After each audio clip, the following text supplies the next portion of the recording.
السلام علیکم بچوں۔ اس سے پہلے ہم نے پہلے ویڈیو میں کلاس 8 کی لیسن نمبر 7 پہلے کچھ پورشن ہم نے پڑھا تھا۔ آج کے اس ویڈیو میں ہم اس سے آگے بڑھیں گے، civilising the native educating the nation. اس سے پہلے ہم نے دیکھا تھا کہ کس طرح جو ہے ایسٹ انڈیا کمپنی نے یہاں پہ ایجوکیشن پہ زور دیا تھا۔ تو اورینٹلزم پہ ہم نے دیکھا تھا کہ اورینٹلسٹ کون لوگ تھے۔ اورینٹلسٹ ہم ان لوگوں کو کہتے ہیں جو کہ ایشین لینگویجز پہ عبور جن کا تھا اور جو ان کو پروموٹ کرنے کی بات کرتے تھے۔ یہ ہم نے دیکھا تھا کہ ان میں کون لوگ تھے۔ ان میں سے وہ ایک گروپ تھا جنہوں نے کہ ایک ایشیٹک سوسائٹی بنائی تھی، ایشیٹک ریسرچز، جنہوں نے ایشیٹک ریسرچز کے نام سے جو کہ ایک بک جرنل پبلش کر رہے تھے۔ اس کے بعد آج ہم دا گریو ریورس آف دا ایسٹ پہ بات کرتے ہیں۔ ہمیں پتہ ہے کہ ارلی 19th سینچری میں برٹش آفیشلز نے اورینٹلسٹس کو کرٹیسائز کرنے کی کوشش کی کہ ان کا ویژن جو ہے کہ یہ صحیح نہیں ہے، یہ فل آف ایررس ہے۔ ان کے حساب سے جو ہے جو ایسٹ کا جو لٹریچر تھا یا ایشیا میں جو زیادہ تر لٹریچر تھا وہ اس میں فل آف ایررس تھا اور ان سائنٹیفک تھا، جس کی وجہ سے انہوں نے یہ بات کہی کہ اب یہ پروموٹ کرنا ایک غلطی ہوگی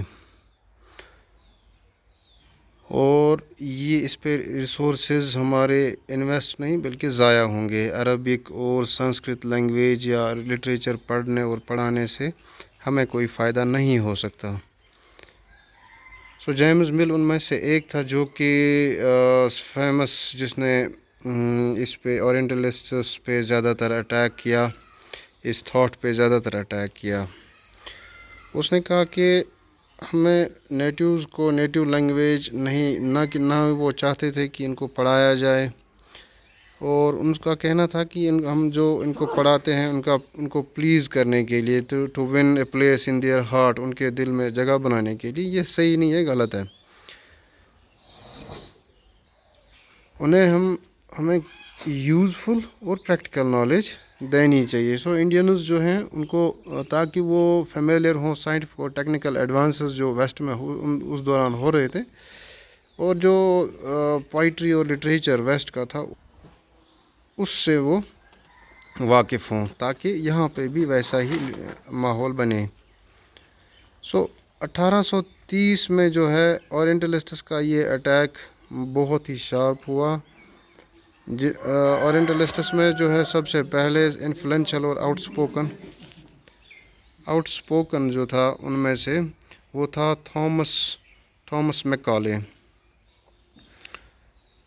تھامس بیبنگٹن میکالے، جن کا نام ہم آگے بھی دیکھتے ہیں جب ہم ایجوکیشن پالیسیز پہ بات کریں گے۔ کہیں پہ بھی انڈین ایجوکیشن پالیسیز پہ بات کرتے ہیں تو ان کا نام ضرور آئے گا، کیونکہ وہاں سے جو انگلش ایجوکیشن کی شروعات ہوئی ہے۔ انہوں نے کیا دیکھا کہ ان کے حساب سے انڈیا ایک انسیولائزڈ کنٹری تھی، جس کو سیولائز کرنا ضروری تھا۔ تو ان کے حساب سے یہاں پہ ہمیں پروموٹ کرنا چاہیے، انگلش لینگویج کو پروموٹ کرنا چاہیے، اور جو نیٹو لینگویجز ہیں کیونکہ ان میں زیادہ ریسورسز نہیں تھے، وہ ان سائنٹیفک تھے، ان کو پروموٹ نہیں کرنا چاہیے۔ تو ان کا کہنا تھا کہ a single shelf of good European library was worth the whole native literature of India and Arabia, یعنی کہ ویسٹ کی جو لائبریری کا ایک شیلف میں جتنا علم ہے، اس ایک شیلف کے برابر بھی سارے انڈیا اور عرب کا لٹریچر اس کے برابر نہیں ہے۔ ان کا کہنا تھا کہ اگر ہم اس پہ پیسہ انویسٹ کرتے ہیں اس لینگویج کو یہاں پروموٹ کرنے کے لیے، وہ صرف ویسٹیج آف ریسورسز ہوگا اور کسی پریکٹیکلی ہمیں کوئی فائدہ نہیں دے گا۔ میکالے جو اس نے ایمفیسائز کیا need to teach the English language, اس نے انگلش لینگویج کو ٹیچ کرنے کی بات کی۔